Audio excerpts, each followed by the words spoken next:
Hoje a gente fala sobre finanças pessoais. Professor Daniel Santos, economista, está com a gente. Professor, bom dia. Bom dia, Ronaldo, e bom dia aos nossos telespectadores. A gente vai falar hoje sobre 5 regras para manter a paz em finanças. Exatamente. Né? O que acontece é que a gente fica muito mais confortável quando consegue colocar uma série de questões de forma mais memorizável, né? Então, 5 regras, 5 pontos básicos que dá para a gente fixar como colocar dinheiro no lugar certo e manter as coisas em casa um pouco mais tranquilas. Bom, a primeira regra tem a ver com poupar. Poupar, né? Básico, a gente fala de poupar de 10% a 12% da nossa renda. Essa é a ideia mínima, né? Porque conforme você vai ficando mais velho, você tem que acrescentar esse percentual. Porque Mas quanto mais velho a gente fica, mais difícil fica poupar, meu amigo. Mas a ideia basicamente é que a educação financeira gasta mais, né?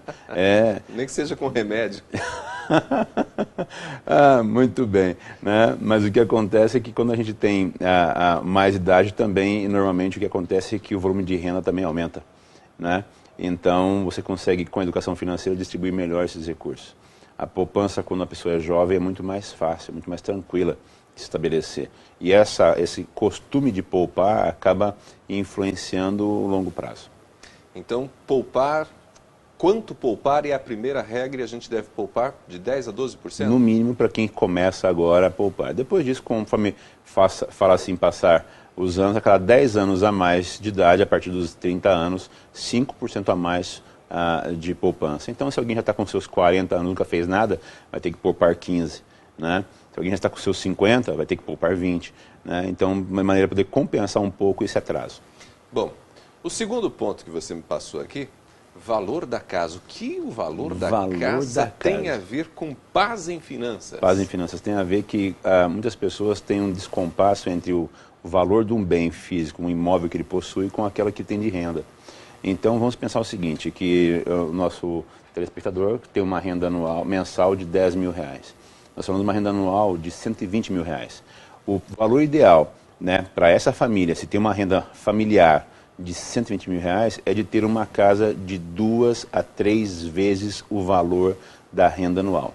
Né? Significa uma casa de 250 a 350 mil reais. Exatamente. Esse é uma forma de acomodar, porque você tem todo um desdobramento de impostos, né, de seguros e de custos que são proporcionais.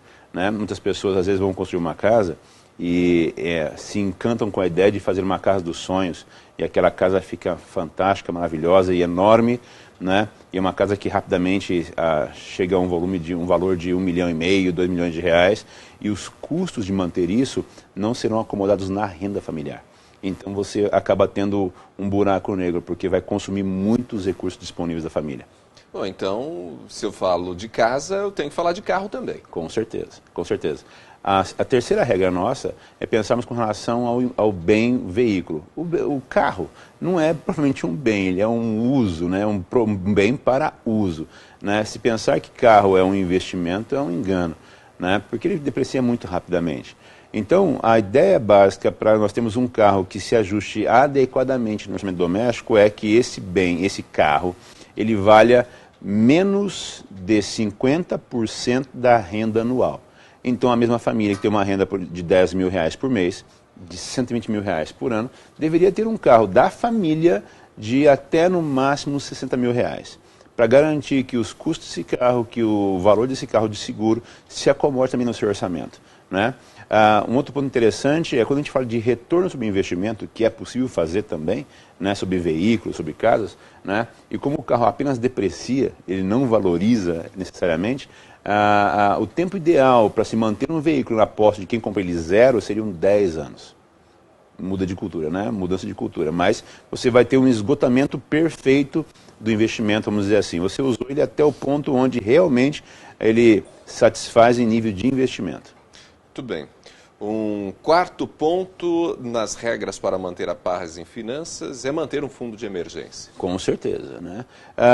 Nós estamos agora num período do Brasil que é bem interessante, já que uma série de ações, inclusive de governo, estão acontecendo para promover e incentivar a demissão dos funcionários públicos e o que também está acontecendo, infelizmente, no meio privado.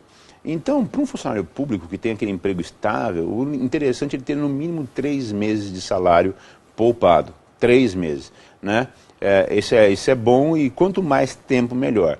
No caso de alguém que trabalha em iniciativa privada, falamos de 6 meses, né?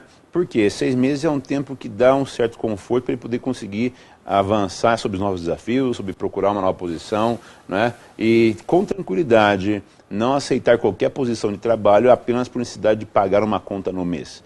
Então ele pode manter até mesmo o valor do seu trabalho apenas porque ele determinou um recurso poupado na forma de fundo de emergência. Para a gente terminar, você me passou aqui nessas regras, uma tal de regra 72. Aí eu não entendi nada. Complicou tudo, né? Complicou. A regra 72 é uma regra que a gente fala em matemática porque ela é facilmente divisível por múltiplos de 2. 2, 4, 6, 8, 12, né? Então veja, o que a gente faz com essa regra? A gente considera o seguinte, quanto tempo demora para que um investimento, uma dívida, dobre, certo? Então a gente fala de utilizar a taxa anual, não é? Se nós falamos, por exemplo, de um investimento de 12% ao ano, não é? Essa taxa de 12% ao ano, ela vai significar para a gente que nós vamos ter uma dobra de valor dividido no 72 por 12.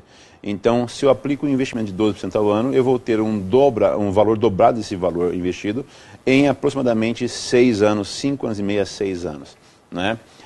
Isso é importante para a gente poder dimensionar rapidamente qual é o retorno daquilo que eu estou fazendo com o meu dinheiro. Né? Qual a validade disso? É que quando a gente fala em nível de custo de capital, também funciona. Né? Tem os ajustes a serem feitos, né? Mas isso vai estar disponível para quem quiser via e-mail, né? E mais informação e contato para a rede social para onde vai poder informar esse artigo com mais clareza. Muito bem, então quem deseja ter mais informações a respeito desse assunto, é só mandar e-mail para falecom@professordaniel.net.